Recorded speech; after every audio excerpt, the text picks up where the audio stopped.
Salut, c'est Anthony, bienvenue dans cette nouvelle vidéo où on parle de comment gérer son stress. Alors le stress, bien sûr, ça touche toute personne de tout âge et dans tous les domaines de la vie, que ce soit le travail, les relations avec les autres, les changements de vie, la famille, les maladies. Pourtant, à la base, le stress, il fait partie des grandes fonctions de l'organisme, au même titre que par exemple la respiration, la digestion ou encore l'immunité. Mais au final, qu'est-ce que le stress exactement? Eh bien, le stress, c'est une réaction de notre organisme face à des pressions ou des contraintes extérieures. Il est important de comprendre que le stress n'est pas une émotion, mais que c'est justement un mécanisme qui peut provoquer certaines émotions. Comme le stress est un mécanisme, il s'organise en 3 phases. La première est la phase d'alarme. Pendant la phase d'alarme, tout le système de défense se mobilise pour lutter contre l'agent stressant. Pendant cette période où le corps va être ultra réactif, eh bien, ça va être une période qui va être relativement courte. Imaginons que par exemple on traverse une route et à ce moment-là on voit un chauffard qui arrive super vite, on va se mettre à courir pour éviter de se faire écraser. Eh bien ça c'est une phase d'alarme, c'est une situation stressante, mais c'est une situation stressante qui est positive. Ça nous permet de ne pas se faire écraser. Ensuite, la deuxième phase, c'est ce qu'on appelle la phase de résistance. C'est-à-dire que la phase d'alarme juste avant se prolonge, elle continue, et plus ça va, plus le corps augmente sa pression et ses tensions dans l'organisme. Par contre, pendant cette phase, eh bien, il peut y avoir des symptômes. Par exemple, une mauvaise digestion, des maux de tête, de l'anxiété, voilà, différents facteurs comme ça qui, au final, eh bien, vont faire en sorte que le stress va devenir négatif. La troisième et la dernière phase du stress, c'est ce qu'on appelle la phase d'épuisement. C'est-à-dire que la phase de résistance, elle continue, le corps n'a plus d'énergie pour lutter. C'est là que la phase d'épuisement s'installe progressivement et c'est là que des troubles qui vont être assez conséquents peuvent apparaître. Alors bien sûr, il faut absolument éviter de rentrer dans cette phase de stress. Finalement, le stress n'est pas considéré comme une maladie, mais plutôt comme la cause justement de maladies et de troubles. Et voilà, il va être important de le combattre au quotidien si on peut se retrouver stressé assez régulièrement. Au final, qu'est-ce qui se passe dans l'organisme quand on va se retrouver stressé? Eh bien, ce qui se passe, c'est que l'agent stressant, ce qui nous provoque du stress, il va commander au cerveau de produire une hormone qui est l'adrénaline.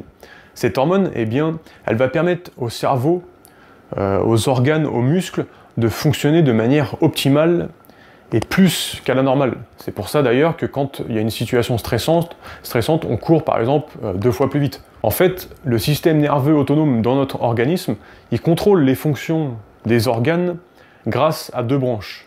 La première branche, c'est ce qu'on appelle l'orthosympathique, et la deuxième, la parasympathique.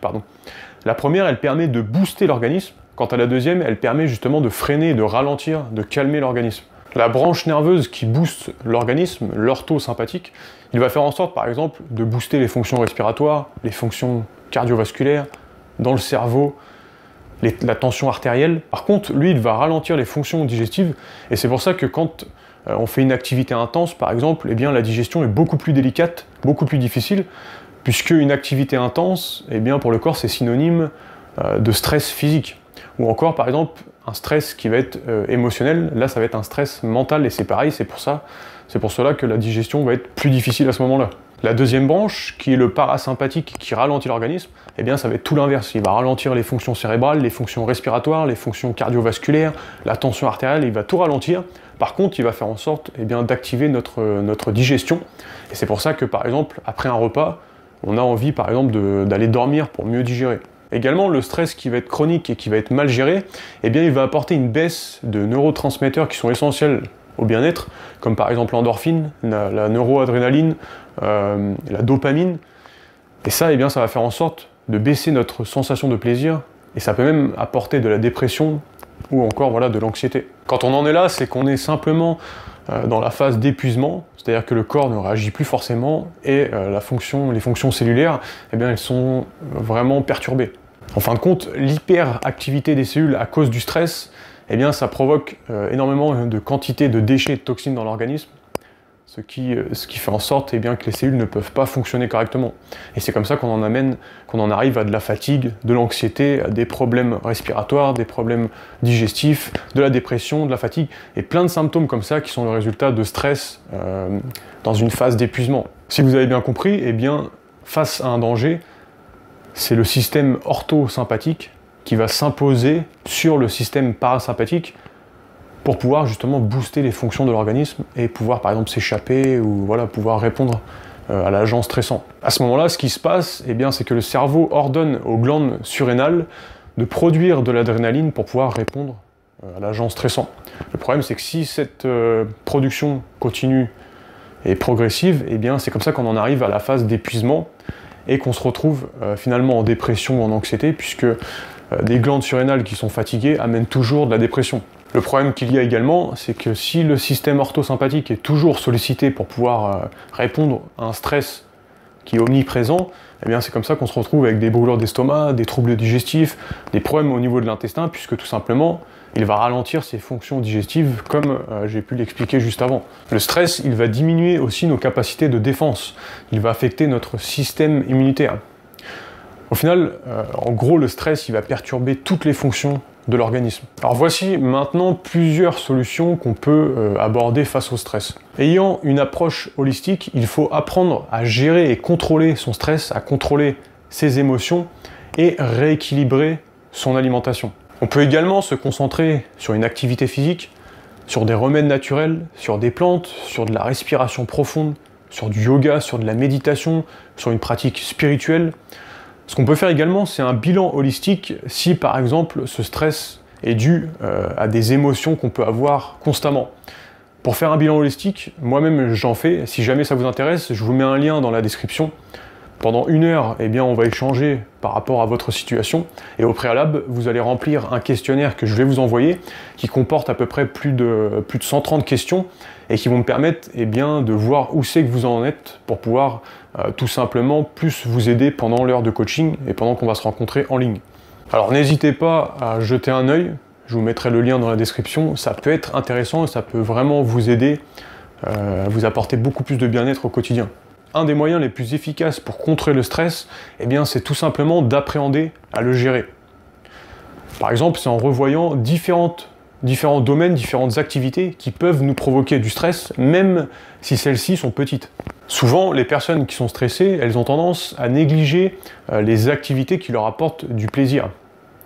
Et c'est dommage puisque c'est justement ce qu'il faut faire pour pouvoir justement apporter plus de bien-être et moins de stress dans son quotidien, c'est tout simplement et finalement prendre soin de soi, par exemple en apportant voilà, de la respiration profonde, du yoga, de la méditation, et plein d'outils comme ça qui vont nous apporter toujours plus de bien-être et moins de stress au quotidien. Vous avez également les tisanes aux effets calmants et une alimentation par exemple qui va être équilibrée. Alors il faut savoir que justement une alimentation qui va être déséquilibrée, eh bien elle apporte énormément de stress dans l'organisme et donc on a beaucoup plus de chances d'être stressé au quotidien qu'une personne qui va avoir une alimentation qui va être saine et plus ou moins équilibrée. Au final, c'est pour ça que c'est important d'apporter vraiment une bonne alimentation de façon à apporter au corps des nutriments, des antioxydants, des phytonutriments qui vont tout simplement venir eh bien, lutter contre le stress que l'organisme reçoit. Pour rester toujours dans l'alimentation, on peut également manger des plus petits repas, ce qui va nous permettre d'avoir plus d'énergie et donc de plus facilement gérer le stress, de faire face plus facilement au stress. On peut également manger plus de protéines et de glucides à partir d'aliments à index glycémique qui vont être bas. Ça va être plus intéressant. On peut également par exemple aussi intégrer dans au moins 2 de ces repas dans la journée eh bien, de l'oignon qui contient des substances qui sont anti-stress. Pour tirer également le maximum de nutriments de notre alimentation et pouvoir plus facilement lutter et gérer son stress, eh bien ce qu'on peut faire, c'est, parfois ça peut être difficile, mais c'est de manger dans des endroits qui vont être calmes. Voilà, tout simplement, ça va être beaucoup plus bénéfique pour l'organisme, tout en pensant à bien mastiquer. On peut également aussi réduire les repas du soir pour pouvoir avoir un sommeil qui va être beaucoup plus réparateur et donc avoir plus de facilité à gérer son stress dans ses journées et au quotidien. Si on est stressé, il est aussi très intéressant et très puissant d'arrêter les boissons comme le thé, le café, les alcools, les sodas, qui en plus d'acidifier et de dévitaliser l'organisme, vont faire en sorte de stimuler le système orthosympathique, qui, comme on l'a vu juste avant, booste le système et fait en sorte de provoquer du stress. En plus, pour les boissons comme le thé et le café, elles stimulent la production d'adrénaline et fatiguent les glandes surrénales qui, elles, sont déjà trop sollicitées à cause du stress. Ensuite, il peut être intéressant d'apporter des compléments alimentaires en plus de rééquilibrer son alimentation. Par exemple, on peut apporter pendant 15 jours, pendant 3 semaines, eh bien une prise de compléments alimentaires à base de vitamine C, à base de vitamine B, de calcium, de magnésium. Alors il faut faire en sorte d'apporter des compléments alimentaires qui sont naturels et non pas synthétiques, c'est super important. Et ces compléments alimentaires, ils vont permettre de diminuer les tensions dans l'organisme et de limiter l'irritabilité qu'on pourrait avoir. On peut utiliser aussi des herbes, par exemple en les prenant en infusion. Par exemple, on s'autorise dans la journée 3 ou 4 pauses où on va prendre une infusion. On va aussi également se détendre, bien respirer et pouvoir diminuer le stress qu'on pourrait avoir. On peut prendre par exemple des plantes à base de camomille, d'éléotorocoque, de valériane, de fleur de la passion, de ginseng, de verveine. Alors après, c'est important de vraiment prendre ces plantes par rapport à vous, ce que vous aimez, par rapport au goût, de façon à prendre le maximum des plaisirs et donc de diminuer au maximum le stress. Après, ce qu'il faut bien comprendre, c'est que pour que ce genre d'infusion fonctionne vraiment, il faut boire au moins 3 ou 4 tasses par jour dans la journée. Après, vous avez également les huiles essentielles si vous préférez, ou même pouvoir coupler les infusions et les huiles essentielles qui vont permettre également de mieux gérer son stress. Alors il y a aussi la réflexologie, qui est simplement le fait d'appuyer sur certains points nerveux et sur certains méridiens, aux yeux, à la main, aux pieds.